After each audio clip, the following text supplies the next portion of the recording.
नमस्कार दोस्तों, आप सभी का स्वागत है अन्नपूर्णा क्लासेज में।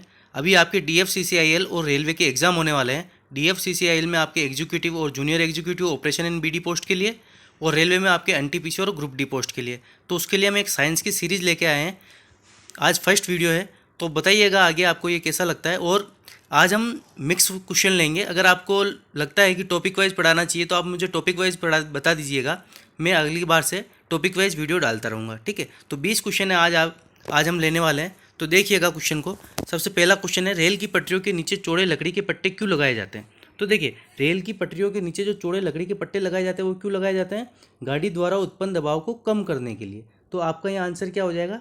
ये आपका सीधा सा आंसर हो जाएगा, ठीक है। ये सारे क्वेश्चन वही हैं जो एग्जामों में आ चुके हैं, जिनके आने की पूरी पूरी संभावनाएं रहती है, ठीक है।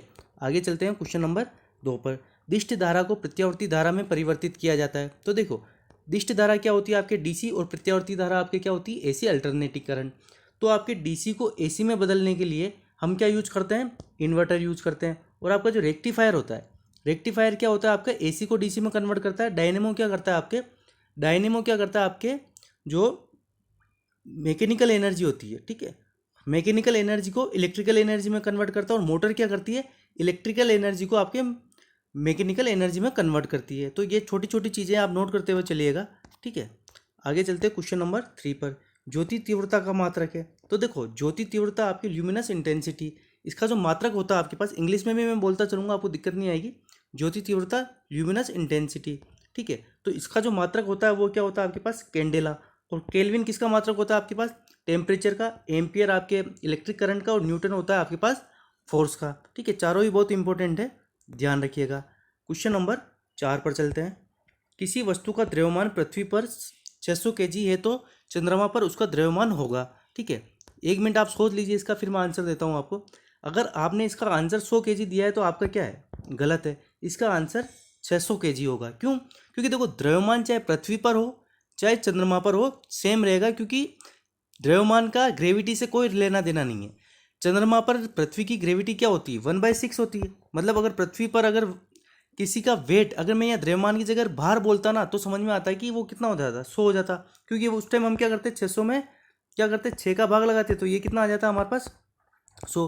और ये kg की जगह न्यूटन दिया होता, क्योंकि भार का जो मात्रक होता है वो क्या होता है? न्यूटन होता है, ध्यान रखिएगा। तो द्रव्यमान पृथ्वी पर हो, चंद्रमा पर हो, या किसी भी पिंड पर हो, द्रव्यमान हमेशा किसी भी वस्तु का सेम ही रहेगा, ठीक है। आगे चलते हैं क्वेश्चन नंबर 5 पर। प्रेशर कुकर में खाना जल्दी पकता है क्यों? तो देखो, प्रेशर कुकर में खाना जल्दी क्यों पक जाता है? क्योंकि देखो, कुकर के अंदर क्या होता है कि दाब अधिक होता है, ठीक है। दाब बढ़ने के कारण क्या होता है कि ताप भी बढ़ेगा और पानी जल्दी उबलने लगता है। तो इसका आंसर क्या हो जाएगा हमारे पास? बी इसका आंसर हो जाएगा। वेरी वेरी इंपॉर्टेंट क्वेश्चन है, ध्यान रखिएगा। अब अगला क्वेश्चन देखिएगा। भाप से हाथ अधिक जलता है अपेक्षाकृत उबलते हुए जल से। मतलब ये कहना चाह रहा है कि जो गर्म पानी होता है ना, उससे भी ज़्यादा जलन हमारे को भाप से होती है। क्यों? तो देखो, भाप में क्या होती है? लेटेंट हीट होती है, गुप्त उष्मा होती है। भाप की अपनी खुद की एक गुप्त उष्मा होती है। उसके कारण क्या होता है कि हमें जलन ज़्यादा होती है, या आदमी के ऊपर इफेक्ट ज़्यादा पड़ता है भाप से जलने से। अब ये क्वेश्चन देखिएगा, ये क्वेश्चन भी आपका सैकड़ों बार आया हुआ है। जो लेंस बीच में से मोटा तथा किनारों पर पतला होता है उसे कहते हैं। तो देखो, बीच से मोटा मतलब ये वाली मोटाई ज़्यादा और ये वाली पतली कम। तो ये क्या हो जाता है आपके अवतल, क्या सॉरी उत्तल लेंस हो जाता है। बीच में मोटा और तथा किनारों पर पतला क्या हो जाएगा? उत्तल लेंस। ये वाला दिख रहा है ना, उत्तल लेंस। अवतल लेंस कैसा होगा आपके पास? अवतल लेंस आपका ऐसा होता है, ठीक है। मतलब ये क्या है? बीच में से तो पतला, लेकिन किनारों किनारों पर क्या होता है? मोटा होता है। तो होप आपको ये चीज़ का, इन दोनों का डिफरेंस समझ में आया होगा कि उत्तल लेंस और अवतल लेंस होता क्या है। ऐसी तरंगें जिनका ध्रुवीकरण नहीं हो सकता कहलाती है। तो देखो, जो आपकी ध्वनि तरंगें होती हैं ना, आपकी जो ध्वनि तरंगें होती हैं, इनका ध्रुवीकरण नहीं होता। और ध्वनि तरंगे किस तरह की तरंगे होती है आपके पास? ध्वनि तरंगे जो होती है ना आपके पास, ये होती है आपके पास अनुदैर्ध्य तरंगे होती है, ठीक है। ध्वनि तरंगों को हम अनुदैर्ध्य तरंगे भी कह सकते हैं। तो इसका आंसर क्या हो जाएगा? डी हो जाएगा। जब कोई तरंग एक स्थान से दूसरे स्थान तक जाती है, ठीक है, जब कोई तरंग एक स्थान से दूसरे स्थान तक जाती है तो वह परिवहन करती है। तो देखो, जब भी कोई तरंग एक स्थान से दूसरे स्थान पर जाएगी ना, वह किसका? ऊर्जा का, ठीक है। किसका? ऊर्जा का परिवहन करेगी, ठीक है। किसका परिवहन करेगी? वो ऊर्जा का परिवहन करेगी। तो देखिए, ऑप्शन बी आपका यहाँ सही हो जाएगा। आगे क्वेश्चन नंबर 10 देखिएगा। इलेक्ट्रॉन की खोज की थी। तो इलेक्ट्रॉन की खोज किसने करी थी आपके? इलेक्ट्रॉन की खोज आपके करी थी जे जे थॉमसन ने। किसने करी थी इलेक्ट्रॉन की खोज? J J Thomson, very very important, ध्यान रखना। और इसकी एक ट्रिक होती है ईंट पर नाच। तो ईंट पे तो क्या हो जाएगा, इलेक्ट्रॉन का तो क्या हो जाएगा थॉमसन, पर से क्या हो जाएगा, प्रोटॉन की खोज किसने करी थी, रदरफोर्ड ने, ये भी ध्यान रखिएगा। आगे देखना, विलियन में विद्युत धारा का प्रवाह किसके द्वारा होता है, तो देखिए विलियन में विद्युत धारा का प्रवाह होता है आयन के द्वारा। अगर और चालक में जो कंडक्टर होते हैं ना, उसमें किसके द्वारा होता है, इलेक्ट्रॉन के द्वारा। और इलेक्ट्रॉन व होल के द्वारा किसमें होता है आपका, सेमीकंडक्टर, जिसको हम अर्धचालक भी बोलते हैं। ठीक है, तो वेरी वेरी इंपॉर्टेंट है तीनों, ध्यान रखिएगा। क्वेश्चन नंबर 12, आधुनिक आवर्त सारणी में पहला धातु तत्व है। तो देखो, आधुनिक आवर्त सारणी में पहला धातु तत्व कौन सा हो जाएगा आपके पास, आधुनिक आवर्त सारणी में पहला धातु तत्व आपके हो जाएगा लिथियम। ध्यान रखना, आधुनिक आवर्त सारणी में पहला धातु तत्व पूछा, पहला तत्व पूछता तो हाइड्रोजन होता, लेकिन पहला क्या पूछा है इसने, पहला धातु तत्व। तो सबसे पहले धातु क्या आएगी आपके पास, लिथियम आएगी। तो यहाँ आपका आंसर क्या हो जाएगा, लिथियम आपका आंसर हो जाएगा। ठीक है, आगे चलते हैं क्वेश्चन नंबर 13 पर। आधुनिक आवर्त सारणी में अक्रिय गैसें किस समूह में पाई जाती है। तो देखो, आधुनिक आवर्त सारणी में जो आपकी अक्रिय गैसें है ना, ये आपके समूह 18 में पाई जाती है। समूह 17 को आप हेलोजन बोलते हो, समूह 16 को आप चालकोजन बोलते हो, और समूह 11 आप मुझे बताना। ठीक है, समूह 11 आप मुझे बताना कि इनमें किस तरह की धातुएं पाई जाती है, कमेंट बॉक्स में डालना। ठीक है, अब देखना क्वेश्चन नंबर 14, क्वथनांक से कम तापमान पर जल के वाष्प में बदलने की प्रक्रिया को कहते हैं। तो देखो, क्वथनांक से कम तापमान पर जल के वाष्प में बदलने की प्रक्रिया को हम क्या कहते हैं, वाष्पीकरण।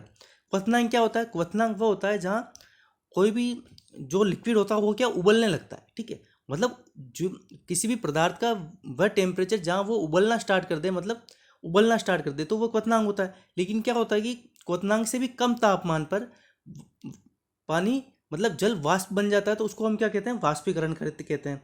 और ऊर्ध्वपातन क्या होता है कि जब भी कोई ठोस, ठीक है, बिना द्रव में परिवर्तित हुए सीधे गैस में परिवर्तित हो जाता है, तो वो ऊर्ध्वपातन होता है। ये भी आप इंपॉर्टेंट है, ये भी ध्यान रखिएगा। ठीक है, क्वेश्चन नंबर 15, किस कोशिकांग को आत्महत्या की थैली कहा जाता है। तो किस कोशिकांग को आत्महत्या की थैली कहा जाता है, आपके लाइसोसोम। लाइसोसोम को आपके क्या होता है, आत्महत्या की थैली भी कहा जाता है। ठीक है, अब देखना very very important question, thrombocyte. Thrombocyte क्या होता है, तो जो आपकी प्लेटलेट्स होती है ना ब्लड के अंदर, उसी को हम क्या कहते हैं, थ्रोम्बोसाइट बोलते हैं। आरबीसी को हम क्या बोलते हैं, एरिथ्रोसाइट, और डब्ल्यूबीसी को हम क्या बोलते हैं, ल्यूकोसाइट। वेरी वेरी इंपॉर्टेंट है, ध्यान रखना। ठीक है, अगला क्वेश्चन देखना, दांतों के क्षय रोग को रोकने के लिए अधिकांश टूथपेस्ट में क्या होता है। तो दांतों के क्षय को रोकने के लिए अधिकांश टूथपेस्ट में क्या होता है, आपके फ्लोराइड होता है। ध्यान रखना, क्या होता है, फ्लोराइड होता है। ठीक है, अब देखना क्वेश्चन नंबर 18, डेंगू बुखार से मानव शरीर में निम्नलिखित में से किसकी कमी होती है। तो आपके जो यहाँ ये दिख रहा है ना प्लेटलेट्स, ये इसका आंसर हो जाएगा। डेंगू बुखार से मानव शरीर में किसकी कमी होगी, प्लेटलेट्स की कमी हो जाएगी। ठीक है, अब देखो, जिन पुष्पों में स्त्री केसर व पुंकेसर दोनों ही उपस्थित होते हैं उन्हें कहते हैं। तो जिन पुष्पों में स्त्री केसर और पुंकेसर दोनों ही उपस्थित होते हैं उन्हें क्या कहते हैं, हम उभयलिंगी। ठीक है, उसे हम क्या कहेंगे, उसे हम कहेंगे उभयलिंगी। ठीक है, उसे हम उभयलिंगी कहेंगे। एक लिंगी में क्या होगा, या तो स्त्री केसर होगा या पुंकेसर होगा। स्त्री केसरी किसे बोलेंगे, जिसमें स्त्री केसर होगा, और पुंकेसरी क्या होगा, जिसमें पुंकेसर होगा। तो एक चीज देखना आप, स्त्री केसर क्या होता है, आपके मादा जननांग होते हैं पादप के, और पुंकेसर क्या होते हैं, नर जननांग होते हैं। ये ध्यान रखना, स्त्री केसर तो क्या होता है कि मादा जननांग, और पुंकेसर क्या होते हैं, नर जननांग।